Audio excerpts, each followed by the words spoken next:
আসসালামু আলাইকুম, সবাই কেমন আছেন? চলে আসলাম আপনাদের সাথে আরেকটি ব্লগ নিয়ে। বিকালবেলার নাস্তা রেডি করতেছি। দুপুরে খাওয়া দাওয়ার পরে আজকে ভাবলাম কি নাস্তা রেডি করি। প্রতিদিনই তো এক এক ধরনের নাস্তা রেডি করা লাগে বাচ্চাদের জন্য। তো আজকে ফিশ কাটলেট বানাই নিতেছি, কারণ এখন বানাই আমি এটা ফ্রিজে রাইখা দেব। পৃথা যেহেতু মানে বিকালে একটু প্রাইভেটে থাকে, ও আসার পরে বিকালের নাস্তাটা আমি রেডি করি। তো এখন তো 7টা বাজা যায় খুব তাড়াতাড়ি, তো 7টা সাড়ে 7টায় ও চলে আসে। এর মধ্যে আমি সব কিছু রেডি করে গোছগাছ করে রাখি, তারপরে আর কি নাস্তাটা রেডি মানে ও আসলে বানাইয়ে ফেলি। ভাজি করবো আজকে শুধু, আর বিকাল টাইমে একটু তোরাজরে নিয়ে বাইরে গেলাম, সেও বাইরে হাঁটতেছে। প্রতিদিনই তারে নিয়ে বিকালবেলায় একটু নিচে নামা লাগে, কারণ সে মানে নিচে গেলে একটু খেলতে পছন্দ করে। তো এই বাবুরে দেখা মানে খুব খুশি হয়েছে, আবার বাবুও তারে দেখা দৌড়াই আসছে। তো রাস্তায় মানে বের হইলেই সে সবার সাথে এইভাবে খেলতে খুবই পছন্দ করে। আর তাজুয়ার তো একটু দুষ্ট, তাজুয়ার তো দৌড়াই উপরে উঠতেছে নিচে নামতেছে। ওই বাবুটাও একটু বড়, সে উঠতে পারতেছে, কিন্তু ও তো ছোট, ও তাকাই তাকাইয়ে দেখে অনেক কষ্ট করে উপরে উঠছে। তো অনেকক্ষণ সময় তারে নিয়ে ঘোরাঘুরির পরে বাসায় আসলাম। এখন পৃথারও মানে কোচিং থেকে আসার সময় প্রায় হয়েই যাচ্ছে, ওর আব্বু গেছে, তাজওয়ার গেছে নিতে, আর এই ফাঁকে আমি নাস্তা রেডি করে ফেলতেছি। তো ফিশ কাটলেটগুলো আমি ফ্রিজে রাখার পরে এটা আরও সুন্দরভাবে মানে সেট হয়ে গেছে, একটু শক্ত হয়ে গেছে। এখন ভাজি করতেও এটা মানে অনেক সুবিধা। আর মাঝে মধ্যে এটা বানাই, খুবই পছন্দ করে বাসার সবাই, আর এটা খাইতেও ভীষণ মজার হয়।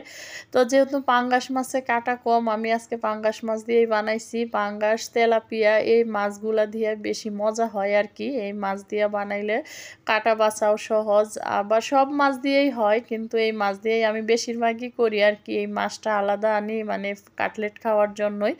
বাচ্চাদের এমনিতে যদি দেই রান্না করে খাবে না, ভাজি করে দিলে একটু মুখে দেয় মাছ, তাছাড়া দেখা যায় যে ওইভাবে মাছ সবজি দিয়ে দিলেও খায় না।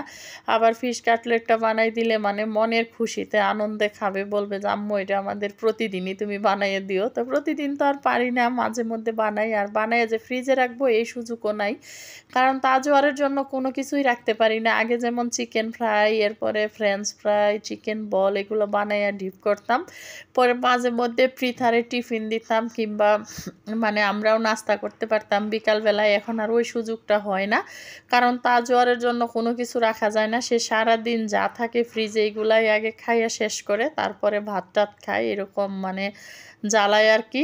এর জন্য আর রাখি না। তো সবার জন্য আলাদা আলাদা প্লেটে দিয়ে দিলাম, দিয়া এখন এই যে ডিম ভাজি করতেছি, কারণ ডিম ছাড়া আসলেই চলে না। রাতের বেলায়ও ডিম ভাজি, দিনের বেলায়ও ডিম ভাজি, মানে এই ডিম ভাজি করাই লাগে। বাচ্চা ঘরে থাকলে আবার আমারও দেখা যায় যে ডিম ভাজিটাই সহজ মনে হয়। তো এটা পরের দিন সকালবেলা মনে হয় নাস্তা করব, তো ডিম ভাজি করে নিতেছি। তো ডিম ভাজি এত সুবিধা লাগে আর কি, ডিমটা থাকলে ঘরে যে কোনো কিছু নিয়ে আর চিন্তা করা লাগে না। তো খিচুড়ি রান্না করছি, সাথে ডিম ভাজি করে ফেললাম। আর দুঃখের বিষয় শুটকি নিছি, সব কিছু রেডি করছি, ব্লেন্ডারেও দিছি, ব্লেন্ডারটা আমার চলে না। এরপরে বের করে শিল পাটাতে বাটবো, এটা হাতের থেকে পইরা একদম সিঙ্কের নিচে পইরা গেছে। পরে আর আমি ওইটা মানে পুরাটাই ফালাই দিছি, এটা আর খাই নাই, মানে ভর্তাও বানাই নাই। তো এখন মরিচ পেঁয়াজ ভর্তা করে নিলাম, সাথে ডিম ভাজি। সবার সাথে ছোট্ট একটা ভিডিও। সবাই ভালো থাকবেন, আল্লাহ হাফেজ।